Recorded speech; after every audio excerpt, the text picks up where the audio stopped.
mbola ao anatin'izay vaovao izay hatrany dia niteraka olana goavana ny tsy fampiarana ny hedidy izay navoaka ny fitsarana tao Mahajanga ny volana oktobra 10 ho ny mpanolotsainy ny prime ministre Etsekilany kosa nefa dia afaka anefa ilay vola voafaritry ny didim-pitsarana ny trano fiantohana avana ny Antsiprimbavao.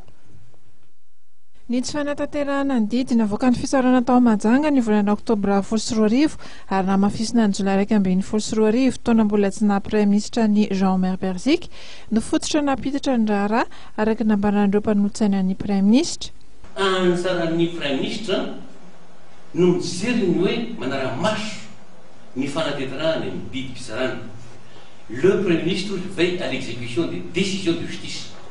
Na didim-pitsarana avoaka ny mpitsara samy atsika hoe nitsotro zany ny juridiction judiciaire. Na didim-pitsarana avoaka ny ady amin'ny fanjakana ny juridiction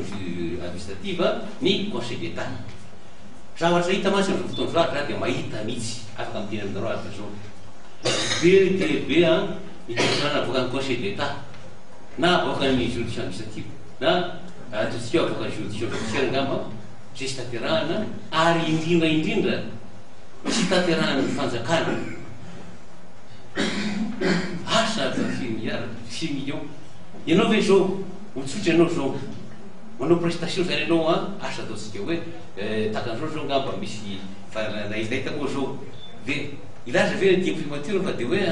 soronay volanareo nefa nanao misy asa nataony zany ohatran'izany zany le izy ary de za dia mahafantatra zavatra maro eto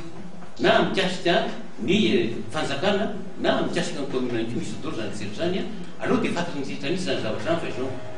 Raha ny zava-misy arabola dia nanana ny fahafahana manefa ny vola 410 miliara tena 7.7 tapitrisa mahery izay nambaran'ny fitsarana tao Mahajanga ny trano fiantohana ny havana araka ny fanazavana nentin'ny mpanolotsaina amin'ny prime ministre ihany. Saingy misy ny tompony andraikitra malagasy izay mitady ny tombotsoany manokana tao anatin'izay. Nangataka foana ny négociation ny le PGM zany nangataka foana ny négociation zahay tsy voatery ampiatra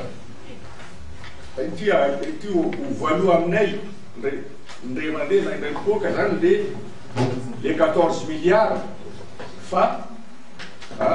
proposé aminay zany hoe ny fomba ataovanareo mihitsy kelikely fa ny amin'ny ity amin'ny fanjakana ity zany en tout cas anatiny eo zany zay mamaly kely koa ngambany hoe etany ny famely ao ao anisan'ny fanjakanao no misy manohitra an'io ary zany na grave an'izy bon tsy amoaka tsy amarately eto fa misy négociation zavatra public io le asatsaronareo le dialogue public privé non tsy public privé fa le dialogue Union européenne sy ny gouvernement teo daholo angamba iare 17 ministre de tsy fantatra hoe firy ny membre ny communauté européenne teo en tout cas teo daholo zareo tamin'izay fotoana zay no soulevé ny ambassadeur ny ino mozy ambassadeur de Belgique zay teo spécialement fantako résident ay zao mozy iny na Kenya na quelque part en Afrique du Sud tonga teo Kenya soulevé tsara mihitsy